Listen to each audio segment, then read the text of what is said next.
Hello all of you, welcome back to my channel. मैं आज आप लोगों के लिए लेकर आ चुकी हूँ एक कलेक्टिव रीडिंग, जिसका टॉपिक रहने वाला है अगले कुछ घंटों में उनकी फीलिंग्स क्या होंगी। In the next few hours आपके पर्सन कैसा फील करेंगे आपके लिए। रीडिंग जनरल है, कलेक्टिव है, हो सकता है कि आपकी सिचुएशन के साथ एक्यूरेटली रेजोनेट करे, हो सकता है सिर्फ कुछ % रेजोनेट करे। तो ओपन माइंडेड होकर सुनिएगा और ज़बरदस्ती अपने आप को रीडिंग में फिट इन करने की कोशिश मत कीजिएगा। जितना आपके साथ रेजोनेट होता है उतना ही एक्सेप्ट कीजिए एंड लीव द रेस्ट।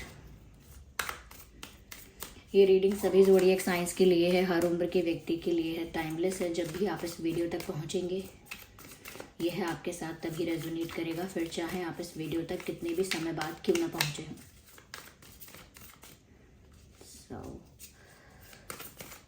आइए देखते हैं। Here we have the card of consciousness and then we have the card of master. His or her feelings for the next few hours. Totality. Okay. Hey, I need one card at one time.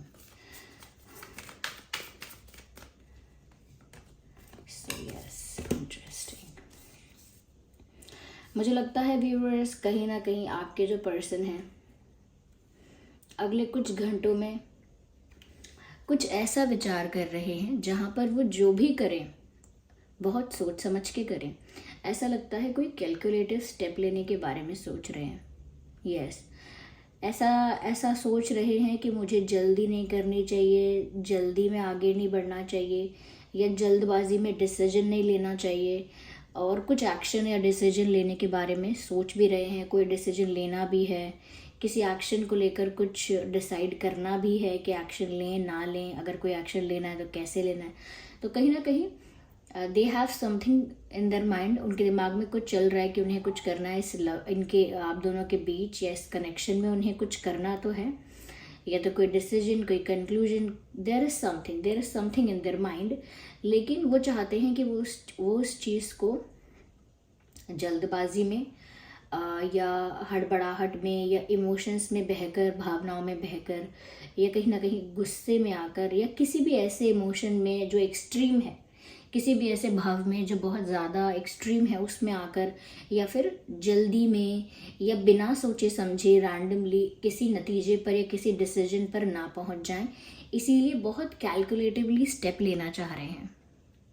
For the next few hours, अगले कुछ घंटों के लिए लगता है जैसे ये इंसान बहुत विचार करके कोई कार्य करने वाला है। इसमें एग्जाम्पल्स तो और भी हैं, जैसे कोई इंसान विचार करके कोई एग्ज़ाम के लिए फॉर्म फिल करता है, या कोई इंसान बहुत विचार करके किसी कोर्स के लिए इनरोल करता है, या किसी कॉलेज एडमिशन का फॉर्म फिल करता है, बहुत विचार करके किसी डांसिंग क्लास या किसी सिंगिंग क्लास में जाता है। तो ऐसा कोई डिसीजन जो काफ़ी विचार करके लेना चाहिए, किसी की बात सुन के, किसी से इन्फ्लुएंस होकर, या जस्ट बिकॉज आपको अच्छा लग रहा है अभी इस वक्त ऐसा करना, एक्साइटेड लग रहा है अभी, इस वजह से सिर्फ डिसीजन नहीं लेना चाहिए। डिसीजन काफ़ी प्रैक्टिकल, लॉजिकल और रेलेवेंट रहे, इस टाइप से होना चाहिए। तो वो भी बहुत प्रैक्टिकल, सेंसिबल, मेच्योर डिसीजन लेना चाहते हैं। That's why they are thinking a lot. तो बहुत ज़्यादा सोच विचार कर रहे हैं, सोच समझ कर कुछ डिसीजन लेने के लिए, और ये डिसीजन लव लाइफ को लेकर ही है, क्योंकि ये रीडिंग उसी के रिगार्डिंग है, लव रीडिंग है ये। ओके, तो अगर इन जनरल आप देखेंगे तो ये डिसीजन मेकिंग और भी एरियाज़ में एप्लीकेबल है, लेकिन क्योंकि हम ये लव के एरिया में देख रहे हैं तो डेफिनेटली वहीं एप्लीकेबल है। साथ ही साथ ऐसा लगता है अगले कुछ घंटों में कहीं ना कहीं या तो ऐसा लगता है कि जैसे किसी बड़े से, किसी सेंसिबल या किसी एक्सपीरियंस पर्सन से या किसी नॉलेजेबल पर्सन से एडवाइस ले रहे हैं किसी टाइप की। इफ़ नॉट एडवाइस तो मुझे लगता है कि ये भगवान से प्रे कर रहे हैं। I don't know for what they are praying for, लेकिन ऐसा लगता है कि ये बहुत ज़्यादा डिवाइन में फेथ रख के अपना डिसीजन लेना चाहते हैं। जैसे कहते हैं ना कि हमने तो बहुत सोच समझ कर डिसीजन लेने का सोचा है, अब आगे विधाता की मर्जी। ओके, अब आगे परमात्मा की मर्जी। अब जो भी मैंने निर्णय लेने का सोच लिया है, इतनी सोच समझ के बाद, इतना टाइम लेके अब जो मैंने डिसीजन लेने के बारे में मन बनाया है, अब यही डिसीजन मैं लेने जा रहा हूँ। अब ये डिसीजन मैं परमात्मा के चरणों में समर्पित करता हूँ, जो वो उनको सही लगे फिर आगे इस डिसीजन का परिणाम वैसा रहे। तो कहीं ना कहीं अपना बेस्ट एफर्ट देना, लेकिन अंततः सब कुछ भगवान को ही कहना, ईश्वर को ही कहना कि मैं तो इतना ही कर सकता, that is what I could do, लेकिन बाकी सब अब आपके हाथों में ही है। ऐसा ही कुछ टाइप का मुझे लग रहा है कि जितना हम कर सकते थे कर रहे हैं, बाकी सब ईश्वर की इच्छा। इस टाइप से कुछ तो कर रहे हैं ये, या तो ये कुछ ऑफर करने वाले हैं आपको, ये कुछ कुछ रिवील करने वाले हैं आपके सामने, लेकिन बहुत कैलकुलेटिव स्टेप ले रहे हैं, बहुत कैलकुलेटिव, बहुत नाप तोल के बढ़ रहे हैं आगे। हो सकता है कि इनका नेचर भी ऐसा है कि जल्दी में कुछ ना करना, और जो भी करना बहुत सोच समझ के, बहुत कैलकुलेट करके, बहुत एनालाइज करके करना आगे। बुरा नहीं है ये, कम से कम ऐसी सिचुएशंस में कॉन्शियस डिसीजंस तो लिए जाते हैं, भावनाओं में बहकर या जल्दबाजी में होकर तो नहीं लिए जाते, ये अच्छी बात भी है। यहाँ पर मुझे ऐसा लगता है कि जो भी डिसीजन ले रहे हैं उसमें एक्सपेक्ट करते हैं कि लोगों का सपोर्ट इनको मिले, जैसे फ्रेंड्स का, जैसे फैमिली का, जैसे आपका। आई मीन कि मैं ये करने जा रहा हूँ, मेरी फैमिली भी मुझे खुशी खुशी एक्सेप्ट करे, मुझे क्योंकि ये अच्छा लगता है, मुझे यही पर्सन चाहिए या मुझे इन्हीं से प्यार है, तो कहीं ना कहीं मेरे फैमिली वाले इस बात को समझें, या मेरे फ्रेंड्स जो हैं वो मेरा सपोर्ट करें। अगर मैं बहुत हद तक कमज़ोर पड़ जाऊं, या कहीं ना कहीं मुझे ज़रूरत हो किसी के सपोर्ट की, इमोशनल सपोर्ट की या मोटिवेशन की, तो फ्रेंड्स मेरा साथ दें। तो कहीं ना कहीं ये कोई ऐसा भी स्टेप हो सकता है जिसमें लोग अगर इनको सपोर्ट करेंगे तो ये ज़्यादा स्ट्रॉन्ग और ज़्यादा कॉन्फिडेंट फील करेंगे। So they are expecting the support from others also. अब वो अदर्स कौन हो सकते हैं वो तो उनके सिचुएशन पे डिपेंड करता है, या फिर आप दोनों के सिचुएशन पे कि कौन वो अदर लोग हैं जिनसे ये किसी तरह का सपोर्ट, किसी तरह का help, not the help but हाँ मोटिवेशन एक एक्सपेक्ट करते हैं। ओके या तो ये डिसीजन व्यूअर्स एक मेजर डिसीजन हो सकता है, क्योंकि इस डिसीजन को लेने से पहले बहुत विचार करना पड़ा, क्योंकि इस डिसीजन को लेने के बाद परमात्मा के चरणों में समर्पित करना पड़ा, क्योंकि इस डिसीजन को लेकर दूसरे लोग कैसा रिएक्ट करेंगे, रिस्पॉन्ड करेंगे, इस बात की भी चिंता है। और साथ ही साथ वो बस उसी दिशा में चल रहे हैं जिस दिशा में उनकी डेस्टिनी उनको ले जा रही है। उनका तो यही मानना है और ऐसा ही बिलीव कर रहे हैं for the next few hours. मैं कहूँगी कि ये ऐसी सोच रख के या ऐसी अप्रोच रख के आगे बढ़ रहे हैं कि मैं तो सिर्फ वही कर रहा हूँ, मैं तो सिर्फ वही कर रही हूँ जो मेरी किस्मत मुझसे करवा रही है, या जो मेरे भाग्य में जो दिशा मेरे लिए है, बस मैं उसी दिशा में जा रही हूँ या जा रहा हूँ। यानी कि डेस्टिनी ने मेरे लिए जो लिख दिया है, मैं तो बस उसे एक्सेप्ट कर रहा हूँ या कर रही हूँ। तो कहीं ना कहीं वो बस ऐसा बता रहे हैं कि I am just going with the flow. Go with the flow वाली अप्रोच है मेरी। जहाँ जहाँ मेरी किस्मत मुझे ले जा रही है वहाँ वहाँ मैं जाता चला जा रहा हूँ, या चलती चली जा रही हूँ, या चलता चला जा रहा हूँ जहाँ मेरी डेस्टिनी मुझे ले जा रही है। ओके जहाँ मेरी सिचुएशंस, जहाँ मेरी डेस्टिनी मुझे ले जा रही हैं, मैं बस वहीं जा रहा हूँ या वहीं जा रही हूँ। मैंने खुद से कोई रेजिस्टेंस, खुद से कोई ब्लॉकेज क्रिएट नहीं करना है, यानी मुझे खुद से कोई रुकावट नहीं डालनी है। जहाँ मेरी डेस्टिनी मुझे ले जाना चाहती है मुझे वहाँ जाना ही है, या जाना चाहिए ही, या जाना पड़ेगा ही, समथिंग लाइक दैट। तो कहीं ना कहीं व्यूअर्स बहुत ज़्यादा डेस्टिनी पर छोड़ा है, परमात्मा पर छोड़ा है, उसके बाद खुद रिस्पॉन्सिबल होकर कोई डिसीजन लेने के बारे में रेडी हुए हैं।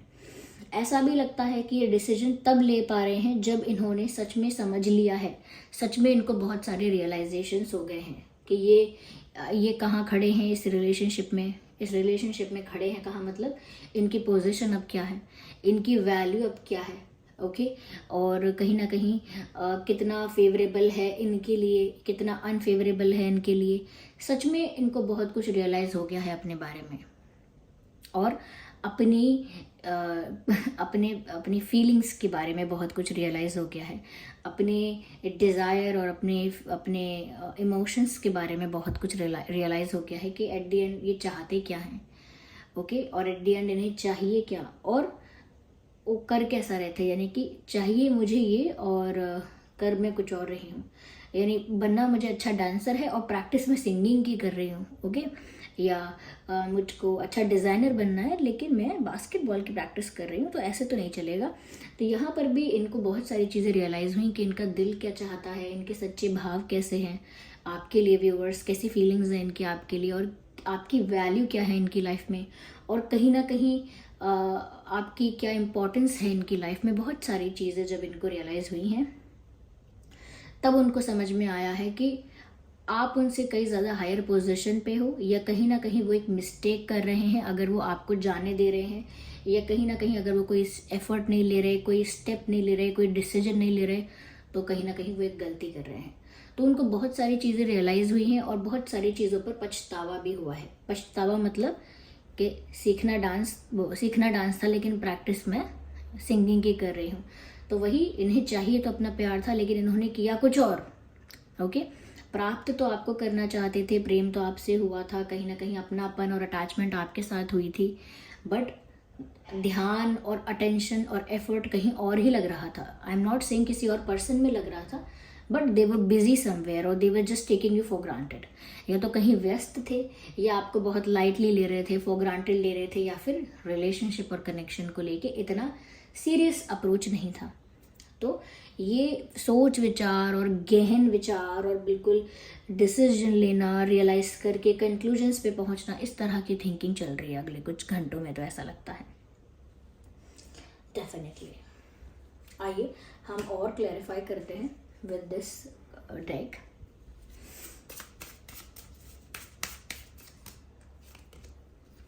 Well, we have the card of past life relationship. Definitely viewers अपने मन से नहीं कहती हूँ कई बार ऐसे कमेंट्स मुझे सुनने को मिल जाते हैं जबकि चीज़ें क्लैरिफाई भी हो जाती हैं, बट स्टिल कोई बात नहीं, I am fine with it. जब तक हम पब्लिक प्लेटफॉर्म पर हैं तो अब अच्छा बुरा दोनों ही फीडबैक मिलेगा, and we should be really open about this.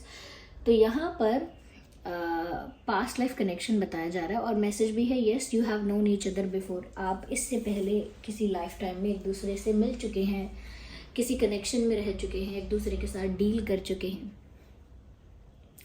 तो व्यूअर्स ऐसा लगता है अगले कुछ घंटों में ऐसा भी सोच रहे हो सकते हैं आपके पर्सन कि कुछ तो आपका उनसे पुराना रिश्ता है, यूं ही नहीं वो आपके लिए इतने ज़्यादा सीरियस हो गए ऑल ऑफ अ सडन, या इतनी आसानी से उन्हें आपके लिए वो चीज़ें रियलाइज़ हुई जो किसी और के लिए नहीं हुई, या इतना मेजर डिसीजन या मेजर स्टेप लेने के बारे में उन्होंने सोचा तो वो बस आपके बारे में ही सोचा। यानी कि अगर हम मेजर डिसीजन लें, कोई मेजर स्टेप लें तो किसी इंपॉर्टेंट पर्सन के लिए लेना, कि कोई बड़ा कदम उठाना क्यों किसी ऐसे इंसान के लिए जो टेम्परेरी है।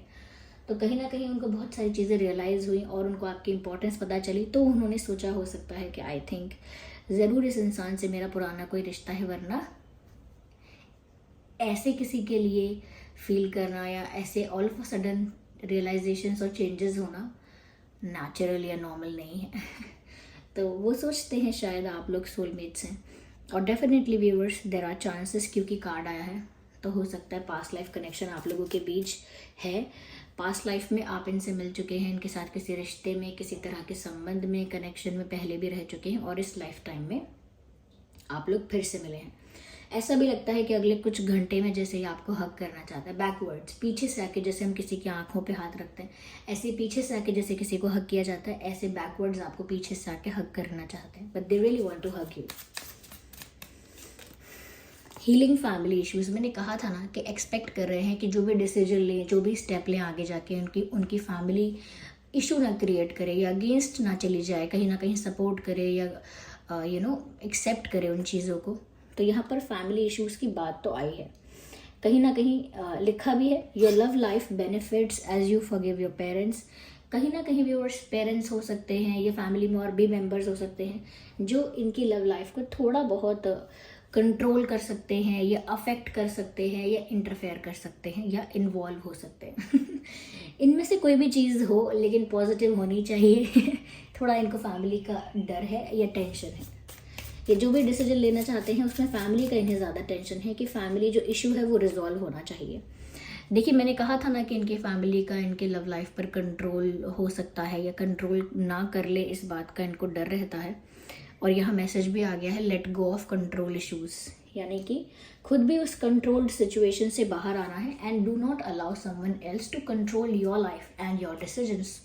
ओके, हाँ ठीक है, कोई नाराज़ ना हो, दुखी ना हो, इन सब चीज़ों का ध्यान रखना तो अच्छी बात है, लेकिन जो एक सेंसिबल डिसीजन है वो लेने से डरना भी नहीं चाहिए, और साफ सी बात है, let go of control issues. कोई कंट्रोल करता है या आप एक कंट्रोल्ड एनवायरनमेंट में हैं तो वहाँ से अपने आप को जल्द से जल्द फ्री करने की उनकी इच्छा है, क्योंकि उनको पता है शायद फैमिली का ऐसा कुछ सिचुएशन है या प्रॉब्लम है जिस वजह से वो इंडिपेंडेंट डिसीजन लेने के लिए फ्री फील नहीं करते। समवेयर दे फील उनको कैसा लगेगा, वो मानेंगे कि नहीं मानेंगे, वो तो गुस्सा नहीं करेंगे, उनको बुरा तो नहीं लगेगा। तो दूसरों का सोचना भी अच्छा है, लेकिन इतना नहीं कि आप सच में कंट्रोल्ड हो जाओ पूरी तरह दूसरों के द्वारा। तो यहाँ मैसेज भी है, allow this situation to unfold naturally, यानी कि इस परिस्थिति में जो परिवर्तन आते हैं, जो चेंजेस आते हैं, या डेस्टिनी जिस तरफ लेके जाती है, जो कहा था गो विद द फ्लो, तो वो भी ऐसे ही सोचते हैं कि जहाँ किस्मत लेकर जाएगी उस डायरेक्शन में चलते चले जाना है, ज़्यादा कंट्रोल्ड नहीं रहना है किसी के भी द्वारा। और ये बात फैमिली भी समझे, सपोर्ट करे, इस टाइप की थिंकिंग है इनकी, ये कह सकते हैं इस टाइप की एक्सपेक्टेशन से। बिकॉज यहाँ भी फैमिली नज़र आ रही है, if you can see it clearly in this picture also there is family, and here you can see the family again. तो yes, I think family is the hurdle here, और family is someone here जो कहीं ना कहीं रुकावट डाल सकती है या थोड़ा सा कंट्रोल करने की कोशिश कर सकती है सिचुएशन को, but not in a very intense और एक्सट्रीम वे, ज़्यादा कुछ नहीं। ओके, बहुत ही मामूली, क्योंकि हाँ फैमिली इशू तो है लेकिन मुझे इतना जटिल नहीं लगता है, ज़्यादा कॉम्प्लेक्सिटी नहीं है यहाँ पे। राइट। तो व्यूअर्स अगले कुछ घंटों में इनकी ये फीलिंग्स या ये थॉट्स, इमोशंस हो सकते हैं। आप कमेंट करके बताइएगा कितने % रेजोनेट करती है रीडिंग। अपकमिंग रीडिंग्स के लिए टॉपिक सजेस्ट करते रहिए, one by one I will consider them. Okay, फिर चलिए मिलते हैं अगली रीडिंग में। तब तक के लिए सब्सक्राइब कर लीजिए, बेल आइकन को प्रेस कर लीजिए, और क्या करना होता है, वीडियो को लाइक कर लीजिए, ठीक है। चलिए फिर मिलते हैं अगली रीडिंग में, तब तक के लिए bye bye family, take care, love you all, bye bye.